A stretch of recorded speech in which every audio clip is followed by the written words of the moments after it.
Going to be in the book of Judges. A little bit of Hebrew for you. The word judge is the Hebrew word shaphat. Shaphat. It's spelled shophat. A shaphat is a judge. There's another word for judge in the Hebrew, which is dan, D-A-N. This is just an aside, but just so you know, there's more than one Hebrew word for judge. The name Daniel, Daniel, means my God. My judge is Yahweh. That's what Daniel means. My judge is Yahweh, or Yahweh is my judge. So that's another word another Hebrew word for the English word judge. But the word that you see throughout the book of Judges is shaphat. Shaphat. S-H-O-P-H-A-T. And a shaphat is a judge, a public official. There's more to the definition here. And I'm going to broaden this definition as we go on this morning, because the judges in Israel were not like the judges that you see in America behind the bench with the black robes on. Their role was much, much broader than the legislative branch to cast a decision. But the definition of a shaphat is a public official, authorized, so he's got the authority to do what he does. He's authorized to decide questions. He's a decider. Somebody brings him a set of facts. Somebody brings him an opposing set of facts. The judge is the decider on who's right here. There's your coffee. Terry was all concerned about the coffee.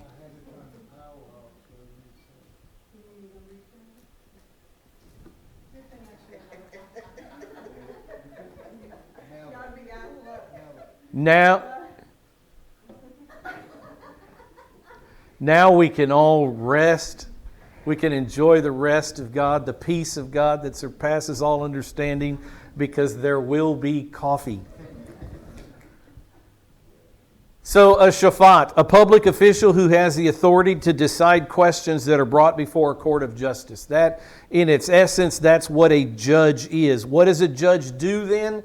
If he has the authority to decide questions, he decides between. That's what he does. Two people come to him, the judge listens to the facts and makes the decision. He also settles disputes. The other thing that the judge does, it's not on here on the slide, but he puts things right. The judge puts wrongs, he makes wrongs right. And so God is going to raise up judges here in the book of Judges. So the judge is going to then decide between what is good and evil, what's righteous, what's wicked. That's what the judge is going to decide. Or that's what a judge decides. Let me ask you a couple of questions as we get into this. Who is the ultimate judge of the universe? God is. We name him, we call him Yahweh because that's what he named himself when he spoke to the Jew Moses. Yahweh is his name. So the ultimate judge of the universe, I'll show you slides in just a minute, the supreme judge. If there is a supreme court in the universe and a chief justice, the chief justice is Yahweh. He is the ultimate judge. Another question, who then is the king, not the judge, but the king of all of the universe? Also Yahweh, also eternal God, the king of the universe. I want to show you a couple of verses here as we get going. Verses from the book of Judges that show that the judge wasn't raised to be the king. Judges is a book that occurs before the kings, 300 years before Israel would ever have a human king. God is the king of Israel. Yahweh is the king, not the judge, not Gideon, not Samson, not Jephthah, not Othniel, not Deborah. They were never raised to be the king. God maintains the kingship. He's the ultimate king of Israel. I'll show you a word in just a minute and talk more about that. But look what the book of Judges tells us.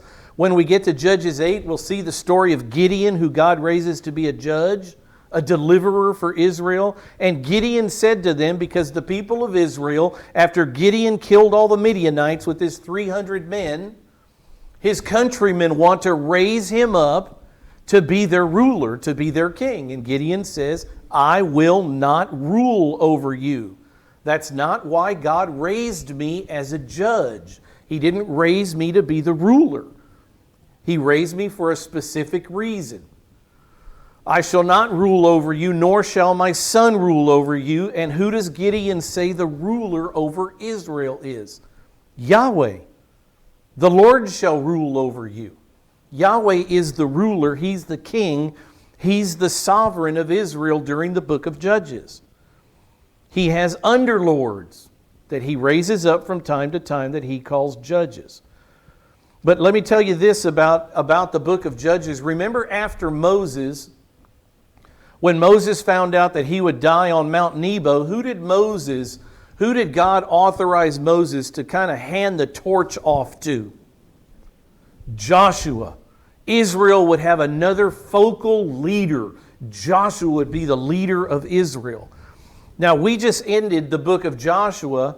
Joshua was 110 years old, and Joshua lays down his head and breathes his last breath. So Joshua's gone. But in the last pages of the book of Joshua, did we see any ceremony where Joshua authorized another man to take his place? No. All we saw was Joshua gather the children of Israel, the people of Israel, to Shechem, to get Israel to commit to worshiping God, Yahweh only, and obeying all of the commandments, the statutes, the ordinances, and the laws. There is no man who's been brought up that is the leader of Israel. There's not one. Yahweh takes over the leadership of Israel. He will be the ruler. And if Israel will just maintain the Mosaic law, and the high priest will bring the sacrifice once a year at the Day of Atonement, there will be peace between God and Israel. He will be their ruler, He will be their God, and they will be His people. You don't see another man lifted up to be the leader of Israel. God has taken that place. He always was in that place. Moses worked under God, Joshua worked under God, but now God doesn't need a ruler like that. He's already brought Israel out of Egypt. He needed a man to lead that. His name was Moses. He's already brought Israel into the land of Canaan. He needed a man to lead that, to be the military man in the front, the administrator. That was Joshua. He doesn't need that anymore. Israel is in the land. They have their inherited plots of land, and God will be their king, and they should be His nation. That's what it says in the book of Judges. Gideon refuses to be a Moses or Joshua type ruler because he understands Yahweh is the ruler of Israel, not any man, Yahweh. In Judges chapter 11, when we get there, I therefore have not sinned against you. This is the great judge Jephthah. He was a great military leader. He was a fool in the fact that he made an agreement with God. If you will save, then when I get home, the very first thing that comes to me, I'll sacrifice it to you. And if you know the story, his little daughter walked out. And so he had made an agreement with God that I will sacrifice whatever first comes, whatever I first see when I get home. If you'll give us this military victory, the silliness we'll see when we get there is that God had already guaranteed Jephthah the victory. He didn't have to make a deal with God.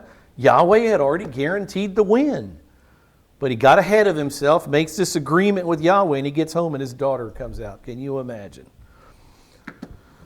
So this is what it says concerning Jephthah in Judges 11, concerning the fact that God is the ultimate judge and God is the ultimate ruler of Israel. He says, I therefore have not sinned against you, but you are doing me wrong by making war against me. And Jephthah says, may Yahweh the judge, Hashaphat. You could capitalize the, capital T, capital H, capital E, the ultimate supreme judge. Jephthah names him. He is Yahweh. We are under lords at best. He has not risen up a man to lead Israel the way He did before. May the Lord, who is the judge, Hashaphat, may the Lord judge today between the sons of Israel and the sons of Ammon. I can't get into that story. We'll get there in just a few weeks. So who is the king of Israel? Who is the ultimate judge? Who is the ruler? Who is the authority? All of the judges know that that person is Yahweh. It's not them. Here's the word. Israel is a theocracy. Theocracy. I should have written it down, but I didn't. Theos is the word, the Greek word for king. The Greek word for God. Theocracy. T-H-E-O. There's your word for God. Theos. Theocracy. We live in a republic. A lot of people want to call America a democracy. It's really not a democracy. We're a representative republic. But you hear the same word, democracy, theocracy, aristocracy, oligarchy. You hear that same ending in these words. No, that didn't work. But you hear the same ending in all these words. So it's a type of government. Theocracy is a type of government. And in a theocracy, God is the king. God is the president. God is the supreme ruler of the land. In a democracy, the people are the supreme rulers of the land. And every man and woman, every citizen has their own voice, has the right to voice their opinion.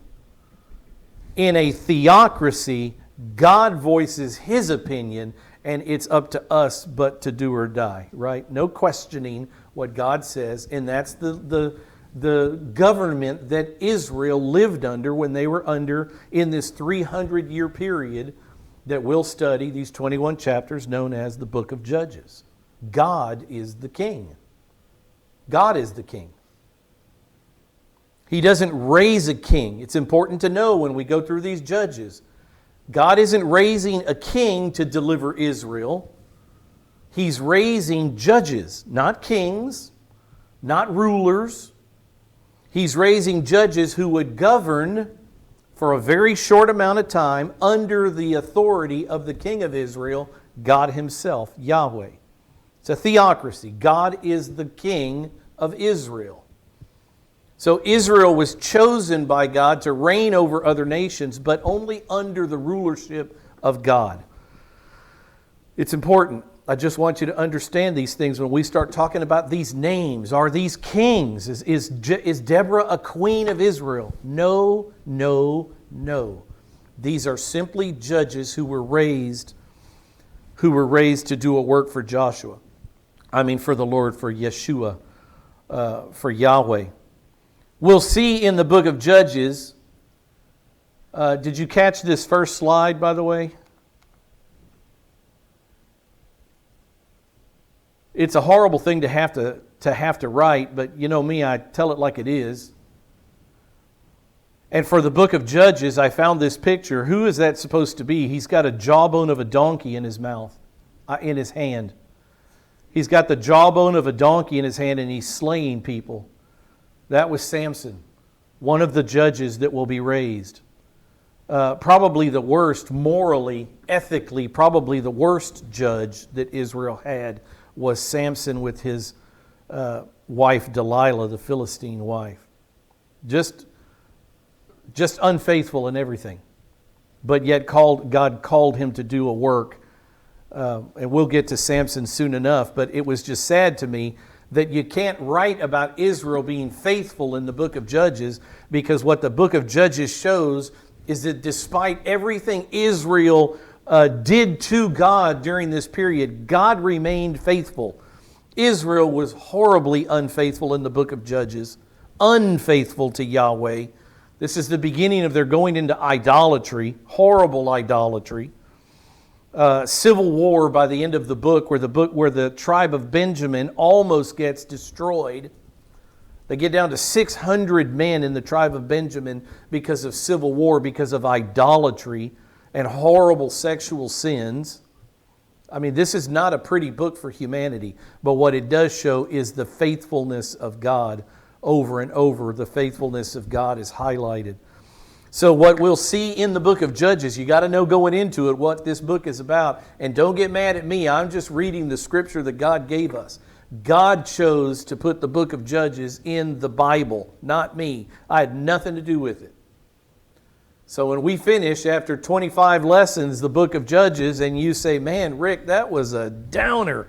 No, it wasn't. I don't want you to think of it as a downer. I want you to see the faithful God, the same God that's faithful to us today, never changed his purposes for mankind when Israel was horrible to him.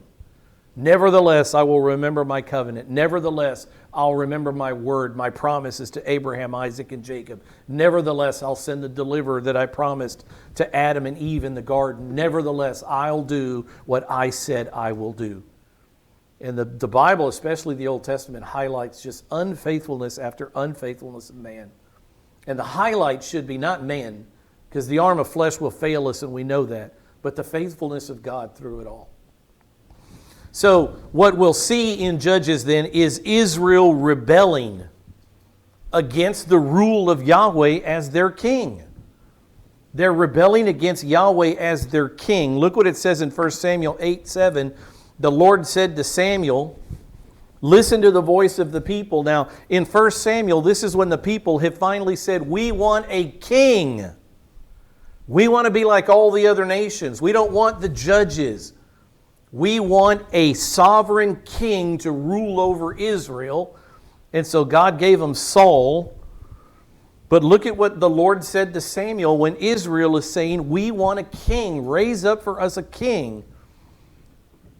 Yahweh tells Samuel, listen to the voice of the people in regard to all that they say to you. For they have not rejected you, but they have rejected me from what? From what role? From being king over them. So you say, well, Rick, I don't know that you could say God is the king of Israel. I'm taking the words out of Yahweh's mouth himself.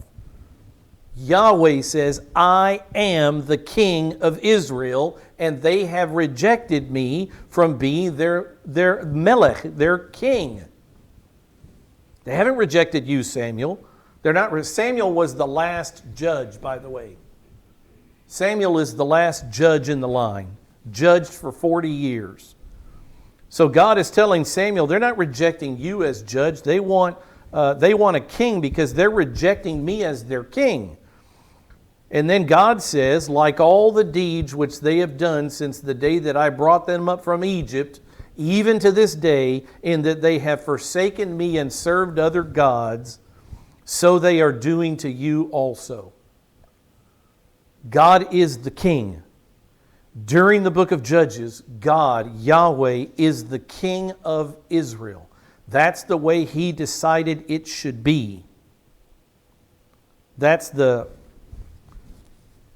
My little Israel is crooked. That's the way God had determined for human history to go. God would be the king. He would be the God of Israel. Israel would be his nation. All the Gentile nations would come and serve Yahweh through Israel.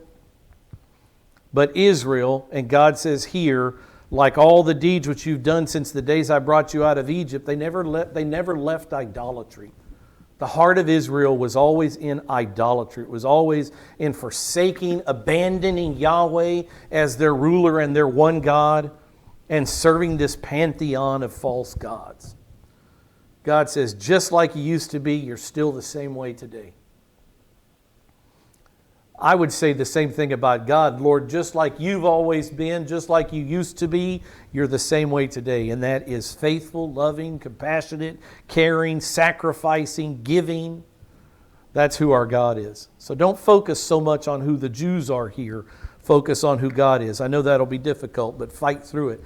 The judges Yahweh raised to deliver Israel were not to take the place of the divine role. They were not to be the king. He wasn't raising kings. They had a role. This is what the role the judges were supposed to do. This was the role of the judge, not to become the king of Israel. They were to interpret God's rulership of Israel at the current time. God as the king. What does our king say? What are we supposed to do before the king at this current time in Jewish history. That's what the judge was supposed to do.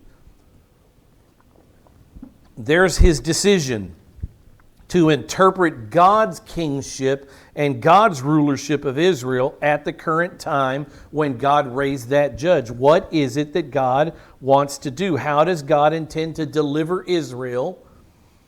Understand this, God never raised up a judge when Israel was obedient to Him. God only raised up the judges when Israel was in horrible idolatry. And God would bring a nation, a Philistine nation, a Canaanite nation, I should say. God would bring a Canaanite nation to oppress Israel. And only after Israel cried uncle, when it was so bad in Israel that they called on the name of Yahweh to save them, only then would God provide a judge. So the judges weren't there in the good times. The judges were raised up by God in the troughs. When Israel was at their lowest, they would cry out to God, and that's when God would have compassion on His people and send them a judge. So the judge would have to decide. The land is in idolatry. Israel is in idolatry. We've cried out to the Lord. He's raised me up. How does the Lord intend to deliver Israel? What are we to do? What is our role? So the judge had to interpret God's rulership of Israel at that current time. The judge was also to lead Israel to recognize God's kingship. To focus Israel on Yahweh as their king. Not to make a name for himself. Not to rise up and be a ruler in Israel. That's not what the judge was supposed to do. We'll see a guy that rises up, that tries to take the kingship. And it was one of the low points in Jewish history during the judges. That's not what God called the judge to do. That's not why He raised them.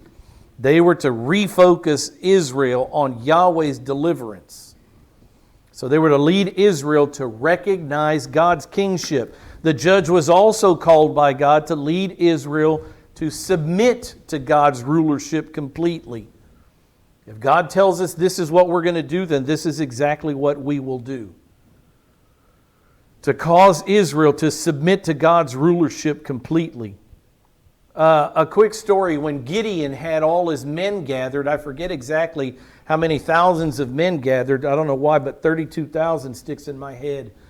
If you'll remember, God started whittling Gideon's army down and he ended up with 300 men. You see what Gideon's job was? Not to overrule God. Gideon's job was to submit to God's rulership completely and to make sure the army did the same thing. So Gideon's army went down to 300. I'm sure Gideon thought that was preposterous, but he did it. Because that's why God raised him, to submit to God's kingship, His rulership, His authority completely. And God gave Gideon and his 300 men the victory. A couple of statements. God never set up a judge to be the king of Israel. I think I've beat that horse to death. The judges are not kings. Moses had his successor, Joshua. Joshua does not have a successor. There's no one that Joshua raised up, that he placed his authority onto, that he laid hands on, as we saw Moses do to Joshua. We don't see that at the end of Joshua. God became the king. Israel's in the land. So God never set up a judge to be the king of Israel. God is the king. Just like He said in the verse in 1 Samuel 8, they're not rejecting you, Samuel. They have rejected me from being king over them. God is the king.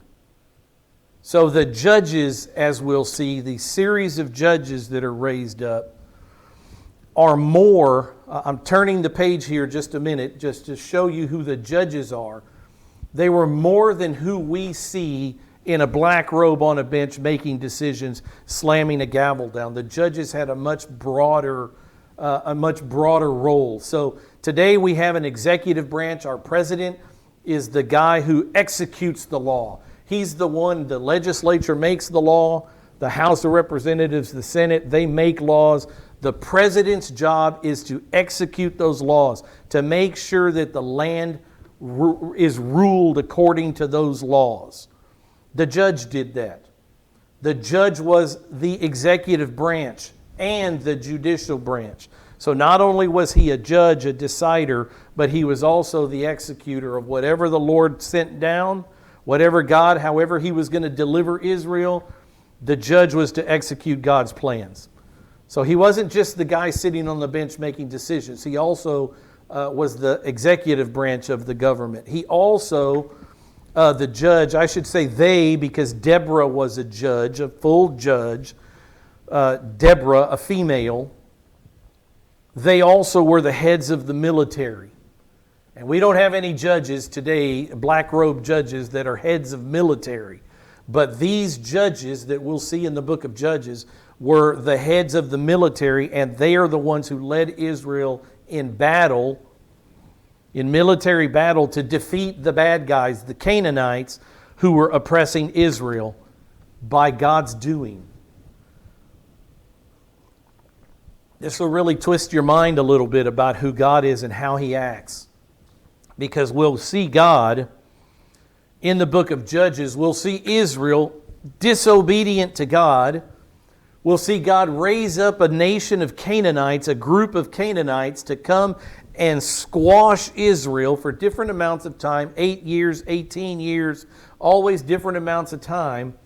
And then when Israel has had enough and they call on the name of the Lord and they're willing to put away their idolatry and worship Yahweh, God will raise up a judge, and that judge will lead Israel into battle against that nation who God had raised up to destroy Israel in the first place. I'll bless those who bless you and curse those who curse you. Yes, God allowed it, but you should have never done it. It's a twist. It'll twist your mind a little bit about who God is and how He works in human history. That's a beautiful story, though. So the judges, not only were they the judicial branch, the judges, they were the executive branch. They had a general administrative authority in Israel, and they were also the heads of the military. They were the commanders of the military. They would also act as judges from time to time. Look at this verse we'll get to in a few weeks. This is about Deborah.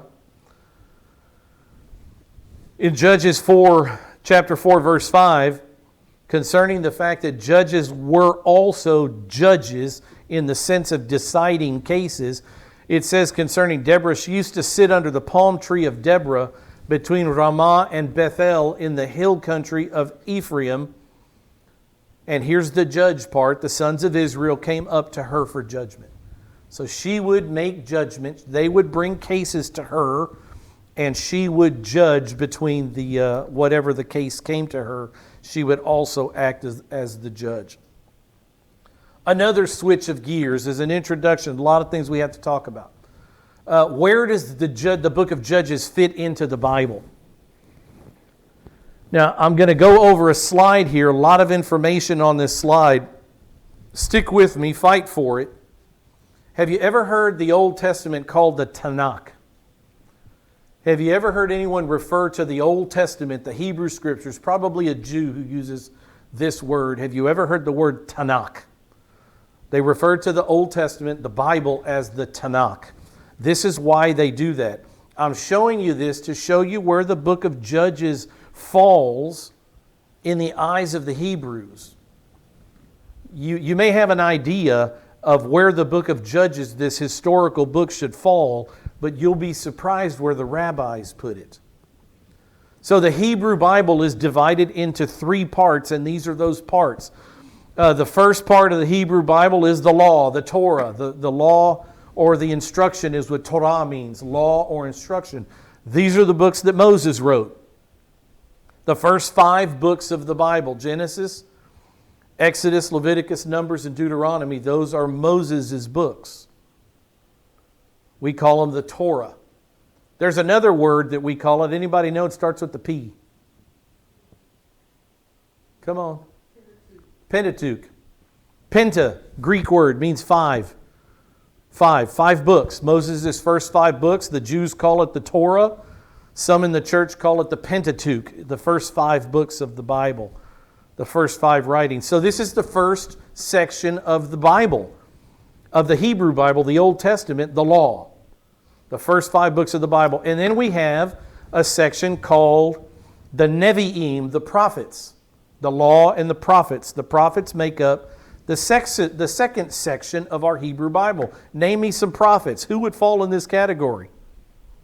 I'll start. Isaiah, Jeremiah, Ezekiel, Zechariah, all of those, Habakkuk. The prophets, the major prophets and the minor prophets, they all fit under this section of the Bible that the Hebrews called the Nevi'im, the prophets. There's also the third part. This is the last part of the Old Testament Bible, the writings, the law, the prophets, and the writings. The writings, the Hebrew word for writings is ketuvim.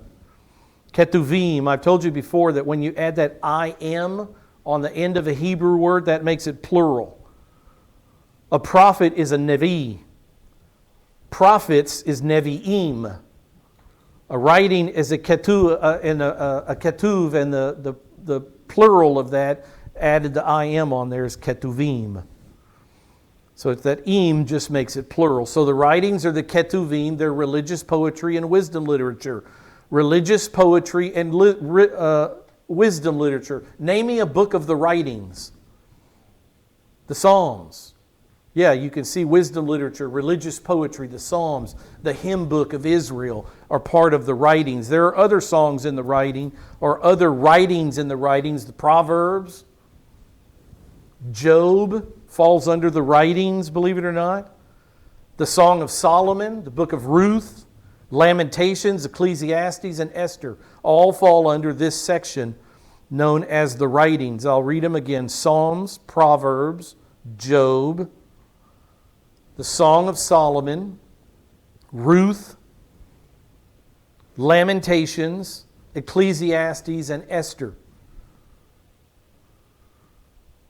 Daniel, you say, wait a minute, Daniel, I thought Daniel was a prophet. Yes, Daniel is a prophet, but the Hebrews, the rabbinic tradition is to put Daniel in the section of the book known as the writings. Daniel, Ezra, Nehemiah, and Chronicles are all in the writings. Oh, actually, I had them written down there. Sorry, didn't know. Daniel, Ezra, Nehemiah, and the Chronicles are all under the writings, not the prophets. So the word Tanakh, here's the word. This is the way you'll see it spelled. T-A-N-A-K-H, the Tanakh. And when they're doing that, they're using the first word from each of those sections of the Bible. The law, the prophets, and the writings. So from the law, they take the first letter, T, from Torah.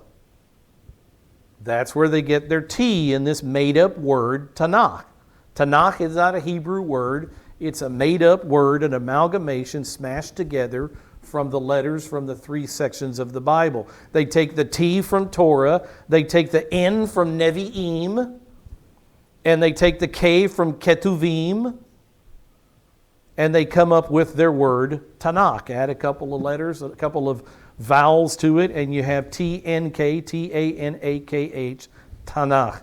And that's where you get it, Tanakh. Now, let me ask you this question. I did all that so I could ask you this question. The book of Judges is a historical book that passes through 300 years of Jewish history and is a writing about basically the idolatry of Israel and the deliverance of God when they would turn to Him. He'll always be faithful. He'll never leave. No matter the depths, no matter how deep the depths of idolatry Israel was in, if they would turn back to God, He would always be there with open arms. That's what the book of Judges is about. So, where would you put the book of Judges? In the law, the prophets, or the writings? Where do you think it fits? Is it part of the law? Is it part of the 5 books that Moses wrote? No way, absolutely not. That's obvious. It's not one of those books. But what about the prophets? Is the book of Judges about prophets? Or is the book of Judges a part of the writings? Is it wisdom literature? What do you think? Nobody wants to say. Don takes a stab. Don says it's wisdom literature. The book of Judges is actually in the prophets. The book of Judges is in the prophets category in the Hebrew Bible. Not in the writings, where I would expect it as a historian also. I would expect it to be part of wisdom literature. It's a historical account of Israel and what they did. I would expect it to be in the writings, but it's not. It's in the prophets. Specifically, it's in one of the former prophets. They have former prophets and latter prophets, and the book of Judges fits into this section that the Hebrews call the former prophets. There's 4 books there: Joshua, Judges, Samuel, and Kings. They are the former prophets. So I want to ask the question and answer the question, why is the book of Judges listed in the prophets section of the Bible? Why is it listed here instead of in the writings? I mean, even Daniel, that tells a great history of Israel, even Daniel is in the writings. You would think that Judges would be there too, but they're not. And this is the reason. The Jews recognized the book of Judges as not only God's selective history of the people, because He only tells certain stories about certain judges. But the Jews recognized that this book is not only God's selective history of the people of the period, but also that it was designed to teach spiritual lessons. This book is a spiritual lesson handbook. There are many, many, many, many spiritual lessons in the book of Judges. It's not just a history book, is what I'm trying to tell you. I don't just love it because I love history and it's a history book. The Jews consider this a spiritual book, a book that teaches great spiritual lessons through divine revelation. What God teaches us through the Judges is of spiritual value. It's not just this guy became the judge in this year, like the dry history books. You got to remember all the dates, got to remember all the names. That's not what this book is. Partially that's what this book is, but the Jews recognize this book as a spiritual lesson book. So they put it in the section of the prophets. I have to ask the question, when was it written? It's important to know when you're reading the book of Judges. I'm a timeline guy. You got to know when the book was written. And when it was written, we have a couple of clues. I'm going to show you, one verse I forgot to put up here. I tell you that the Hebrew Bible is made up of the law, the prophets, and the writings. Jesus Christ agreed. He agreed with the Jewish split of the Bible into 3 parts. Jesus said in Luke 24:44, after His resurrection, Jesus says to them, "These are my words which I spoke to you while I was still with you. Before I was crucified, buried, and resurrected, I taught you these things. These are my words which I spoke to you while I was still with you, that all things which are written about me in the law, the Tanakh, and the prophets, the Nevi'im, and the Psalms." He uses the Psalms in place of writings, but the Psalms are representative of the writings here, the Ketuvim. These are all the things which are written about me in the law of Moses, the prophets, and the Psalms must be fulfilled. So people, if people say, well, Jesus isn't in the Old Testament, there's nothing about Jesus in the Old Testament. What did Jesus say about that?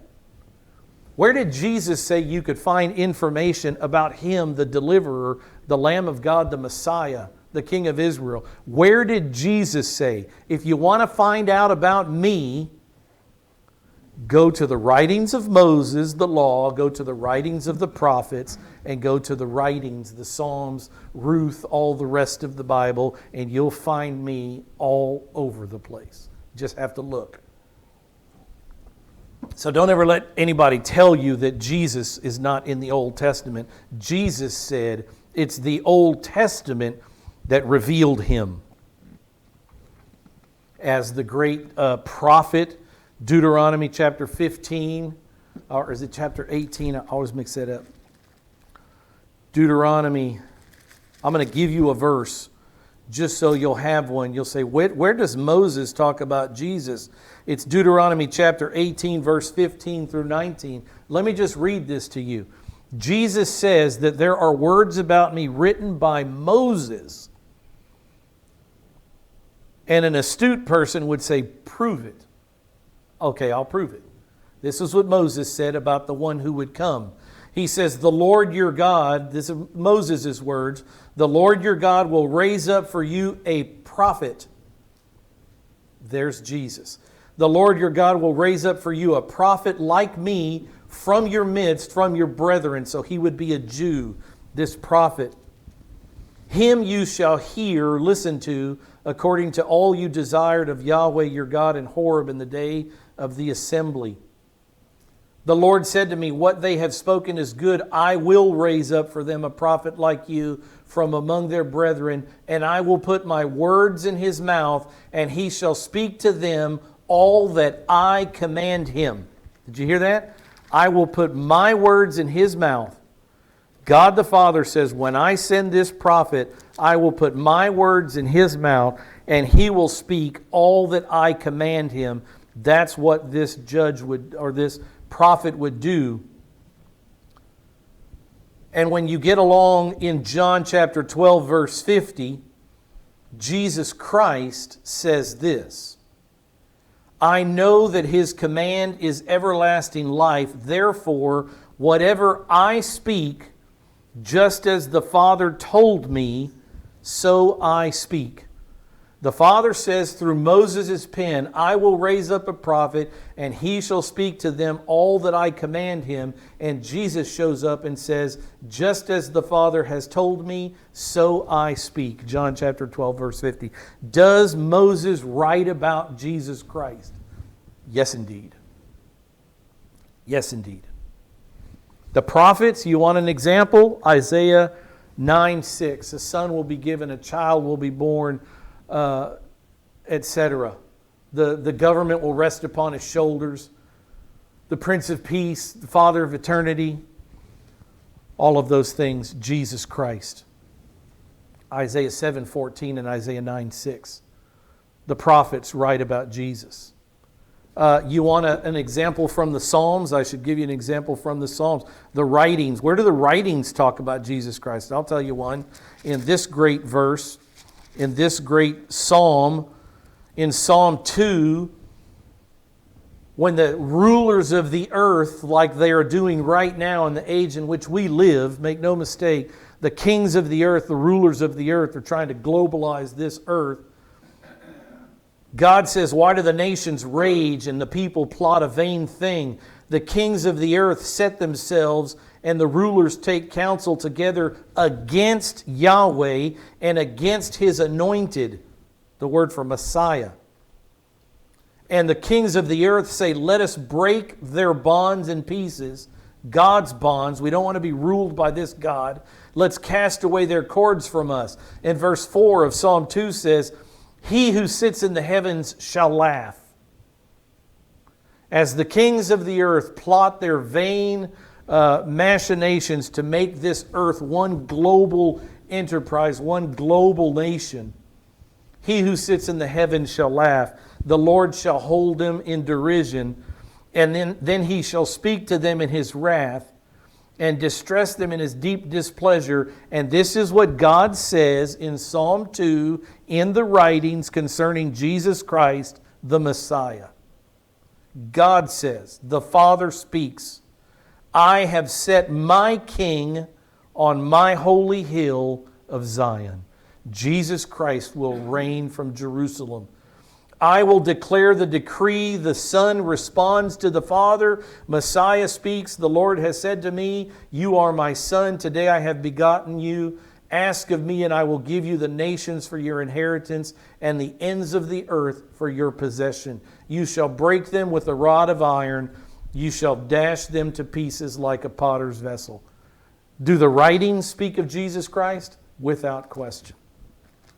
So there's three sections of the Hebrew Bible, the law, the prophets, and the writings, all three of which speak of Messiah to come, Jesus Christ. This book teaches great spiritual lessons, the book of Judges, placed in the section of the prophets. When was it written? One more thing and we're going to close. When was it written? I'll tell you before we get to the facts, it was written sometime between the years 1040 and 1020 BC. You can fudge those numbers one way or the other, 10 or 15 years, it doesn't matter. This is the period in which this book was written, from 1040 to 1020 BC. Somebody tell me, when did David become king of Israel? Anybody have a number in your head? An approximate year? Caleb King? Any number in your head? 1,000 or so. About 1000 BC is when David became king. 1010, yeah. Yeah, I'm approximating. You know, I approximate like this. Abraham, 2000 BC. Moses, 1500 BC. David, 1000 BC. I'm within 50 or 60 years there, and that's close enough. Abraham's 2000 BC. Moses is 1500 BC. David is 1000 BC. The great leaders, the great men of Israel. So this was written before or after David took the throne? 1040 to 1020. Right before David takes the throne. Let me show you a few verses that prove out in the book of Judges why we can date it. It's important to date it. In Judges chapter 21, verse 25. I'm asking the question, when was this book written? We know that it takes place right after Joshua's life, and it goes until the kings, until Saul is king. It has to happen between there, because the Bible says in Judges 21:25, in those days there was no king in Israel. Everyone did what was right in his own eyes. So what does that suppose? What does that presuppose? The writer is writing a history about days that have already gone by when Israel did not have a king. What does that tell you about the time in which he's writing? Israel does have a king. At the time this writing is going on, Israel does have a human king, and the writer's looking back and saying, but in those days, in the days of the judges, there was no king like there is today. So it happened during the age of the kings. So we have to keep on going. Okay, that's a long period of time. When in the age of the kings? If you look at Judges 1:21, it tells us something about this age of the judges. It says, but the sons of Benjamin did not drive out the Jebusites who lived in Jerusalem. Now just follow me here. The sons of Benjamin who had taken this territory where Jerusalem is, it says in the book of Judges that when the book of Judges is going on, Jerusalem was still overrun by the Canaanite nation known as the Jebusites. So the Jebusites have lived with the sons of Benjamin in Jerusalem to this day. When the book of Judges is written, the period in which it was written, the Jebusites still ran Jerusalem. Now let me show you a verse about what David did in Jerusalem. We're trying to figure out when in the periods of the kings was this book written. Look at what it says in 2 Samuel 5 about Jerusalem. It says, now the king and his men went to Jerusalem against the Jebusites. So when David marched on Jerusalem, were the Jebusites still there? Yes. The king and his men went to Jerusalem against the Jebusites, the inhabitants of the land. They were the ones that lived in Jerusalem, the Jebusites. And they said to David, the Jebusites are telling David, you shall not come in here. Jerusalem is ours. You will never step foot here. God had different plans. So the Jebusites tell David, you shall not come in here, but the blind and lame will turn you away. We don't even have to have our soldiers on the wall. We are such a fortified city that the blind and the lame among us could defeat your Israeli army. David cannot enter here. Nevertheless, I love this little word, nevertheless, God throws in the Bible. Nevertheless, David captured the stronghold of Zion. Well, of course he did, because that was God's plan. They said, even the blind and the lame will turn you back. David will never enter here. And what does David do? He walks right in. Nevertheless, David captured the stronghold of Zion. That is the city of David. That's Jerusalem. I'm saying that for this reason. The book of Judges says that the Jebusites were still living in Jerusalem. David defeated the Jebusites, and took over Jerusalem. So was this book written before or after David did this? It was written before. It was written in the time when there was a king in Israel, Saul, but before David captured Jerusalem. Because it says that Jerusalem is still overrun by Jebusites during the time of the Judges in which this is written. So Judges, that's all I'm going to say about that. I know I got your head fuzzy. Judges was written between 1040 and 1020 BC during the reign of King Saul, but before the reign of David. Because when David came around, he captured Jerusalem. And the book of Judges says it was not captured. It says the Jebusites live in Jerusalem to this day. Did you catch that?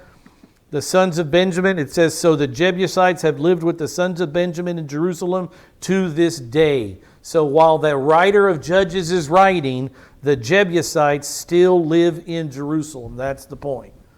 To the day in which the writing takes place, the Jebusites are still running Jerusalem. When David comes along, he defeats Jerusalem, takes it for Israel, for God himself. Another question, who was the writer? One more question, who was the writer? This is a simple one. Everyone agree, well, I'll say most agree that the writer. Anybody have a stab at it? Who wrote the book of Judges? Because you don't have a judge that stands up here. You don't have a leader like Joshua or Moses. Yeah, ultimately God, of course, the writer. Samuel wrote it. Samuel wrote it. Samuel was the last judge. Samuel takes over in the last pages of the book. Samuel judged Israel for some 40 years. Samuel is the writer. At least I should say most agree that Samuel was the author, not only of the book of Judges, but he went on to write, some say, the book of Ruth and the book of 1st and 2nd Samuel. Obviously, those are his books. Let me tell you one more thing, and we're stopping right here.